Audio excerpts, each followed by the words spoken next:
இயேசு கிறிஸ்துவின் இனிய நாமத்துக்கு மகிமை உண்டாவதாக. இந்த நாட்களில் கூட ஒரு வேத பகுதியை வாசிப்போம். மார்க் எழுதின சுவிசேஷம் 9ஆம் அதிகாரம், அதில் 21வது வசனம். அவர் அவருடைய தகப்பனாரை நோக்கி, இது இவனுக்கு உண்டாகி எவ்வளவு காலமாயிருக்கிறது என்று கேட்டார். அதற்கு அவன், சிறு வயது முதல் கொண்டிருக்கிறது என்றார். இந்த இடத்திலே பார்க்கும்போது ஒரு தகப்பனாரிடத்தில் ஒரு மகன் வியாதியோடு இருக்கும்போது இது எவ்வளவு காலம் இருக்கிறது என்று கேட்டு அதை சுகமாக்குறதை பார்க்க முடியும். நம்முடைய வாழ்க்கையிலே எவ்வளவோ பிரச்சனைகள், போராட்டங்கள் இருக்கிறது. அது எவ்வளவு காலங்கள் இருக்கிறது என்பதை நாம் அறியாமல் இருந்தாலும் இயேசு அதை அறிந்திருக்கிறார். அந்த காலங்களையும் நேரங்களையும் சமயங்களையும் கொடுக்கிற தெய்வம் அவர் எல்லாத்தையும் அறிந்திருக்கிறார்.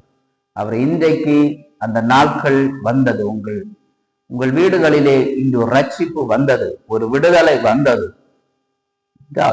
சிறு வயது முதல் இருக்கிற ஒரு பையனோடு ஆண்டவர் சுகமாக்குனது உண்டானால் நிச்சயமாகவே உங்கள் வாழ்க்கையிலும் ஒரு சுகத்தை தேவன் கொடுக்க விரும்புகிறார்.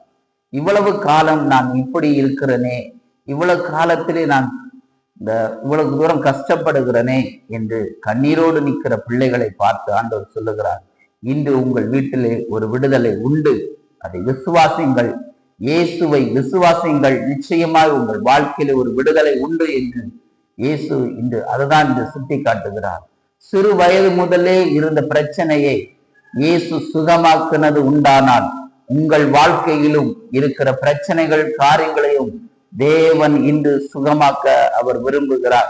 பிரச்சனைகளுக்கு ஒரு தீர்வு உண்டு, வியாதிக்கு ஒரு தீர்வு உண்டு.